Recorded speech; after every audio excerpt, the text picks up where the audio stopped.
How's it going, everyone? We are back once again to talk about Ubisoft, and really one of the topics I think is applicable to a lot of the ongoings in the gaming world right now, but it is yet another live service flop, and it is a game that has comically hit the bargain bin in just 2 months after its release. Bargain bin, over 50% off. I think that's a relatively steep discount for a game that is just 2 months old, and it's kind of comical that two of the major releases from big publishers, Ubisoft and Warner Brothers, that were very much going the live service route, both of those games have flopped. Both of those games have hit the bargain bin pretty quickly, but we'll talk about one quadruple A game, quad A game in this video, baby. We're taking it up one level because Skull and Bones was a quadra A game. But yeah, Skull and Bones, the quad A game that was noted by Ubisoft that came out back in just February. Mid-February is when this game came out, just 2 months ago.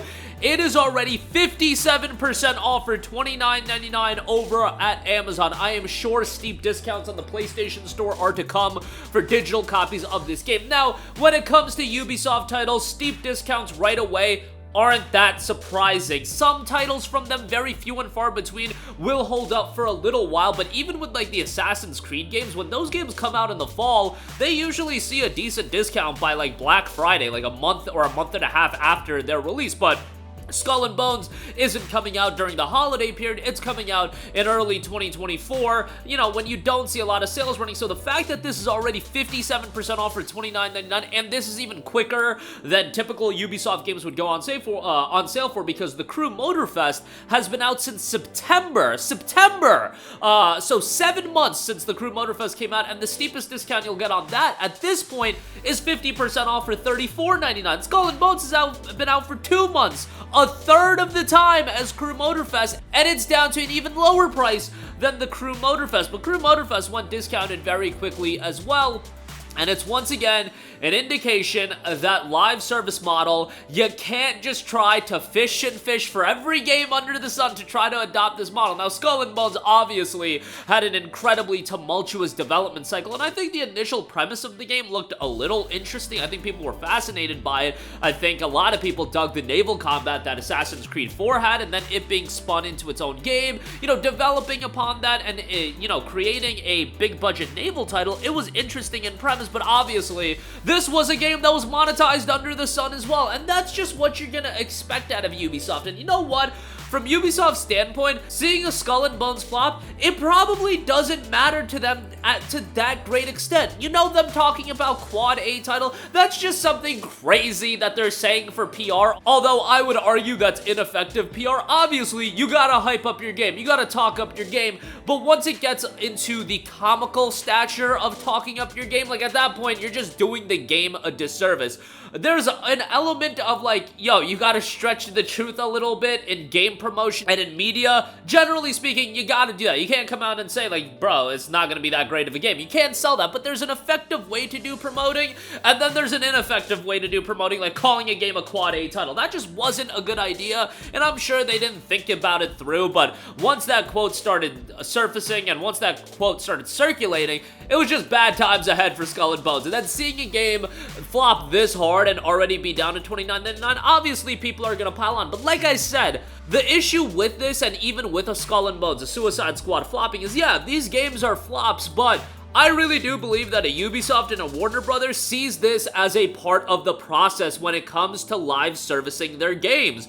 They see it as, we're gonna throw so much crap at the wall, and at some point, we're gonna stick with something and make a bunch of money off of that. And Skull and Bones, yeah, it was a flop, but they're gonna make a lot of money monetizing Assassin's Creed, at least in their mind they are. They're gonna make a lot of money monetizing the Crew Motorfest. I don't know how that game is doing at this point and how much longevity it's gonna have. It just dropped on Steam as well, but you know, they probably see a lot of those titles being like, yeah, we'll get the flops every now and again, Skull and Bones, Rainbow Six Extraction, so on and so forth, but once we land on a title that people gravitate towards, it's gonna make up for all of those games. When you hear these publishers talk about, oh, we're looking to make live service games, nowhere in their right mind do they think, you know, creating 15, 20, 25 live service games, that they're gonna land on all of them. That is literally impossible. You can't even land on a majority of them because there's a finite thing in this world that I keep talking about, and that is time. And when you're playing a live service game, your biggest asset and your biggest value that you're giving these games is your time. And guess what? Time is finite, so you can't play 25 games. You can't juggle all of those games. Generally speaking,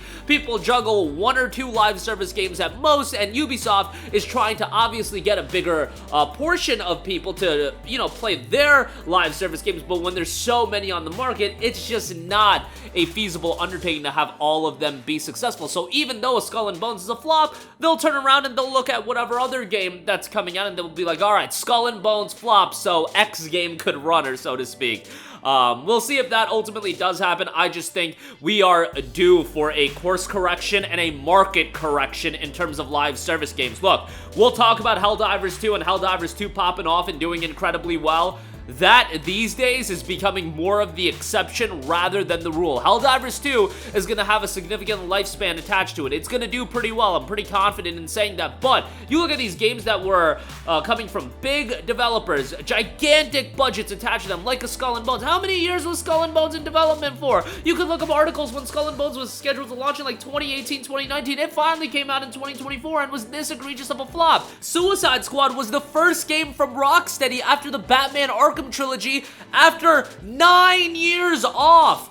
I don't know the exact business metrics, but I am certain that in that 9-year stretch, if you did 2 more Batman Arkham-like titles, they would have been more successful than Suicide Squad. Is that big of a stretch? You know, 4.5 years for each of those games? That might be even a little bit longer than it would take. The turnaround time between Arkham Asylum and Arkham Knight, Arkham City was 2 years, and then Arkham City into Arkham Knight was a little bit longer. It was initially supposed to be 3 years, then it got delayed, and it was closer to 3.5. But you get the idea. I just think it would have been a lot more successful, but I foresee it being a case of the publishers, the higher-ups, are going to be like, all right, Skull and Bones flopped, we're not ready to give up yet, especially in Ubisoft's case, where they've had live service games pop off. You know, Siege is doing remarkable, and that's one of the more popular games on the market. They've been able to monetize Assassin's Creed as well. I don't think this is going to stop anytime in the near future. Avatar Frontiers of Pandora seemingly didn't do all that well, but they're going to continue doing this, and they're going to continue doing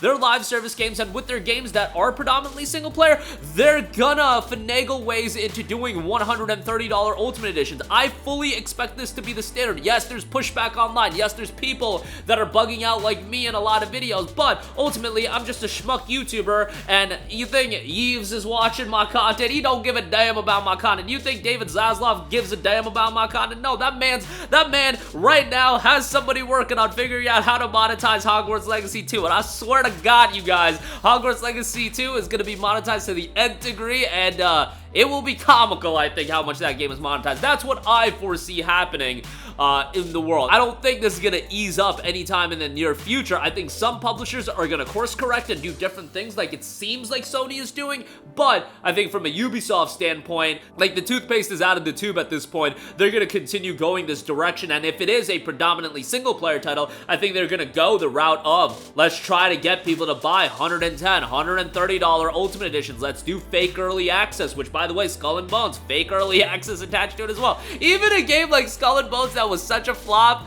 they had the top tier editions for this game at an egregious price. They had the top tier editions of Suicide Squad, Warner Brothers, at $100 as well, where the early access was somewhat broken. Like, it is just a clown show a lot of the times with these games. But Skull and Bones, I mean, the fact it was a quad A game, I think that just makes it a little more humorous. But nonetheless, one of the biggest flops of gaming in a while. Skull and Bones already down to $30, and I could easily see this game Black Friday, $10. I could easily see that one of those deals that comes out in the Black Friday ad, and people are gonna be like, bro, what happened to this game? But yeah, that's my 2 cents. Let me know all of your thoughts in the comment section down below. Sound off there. Thank you for watching, and goodbye.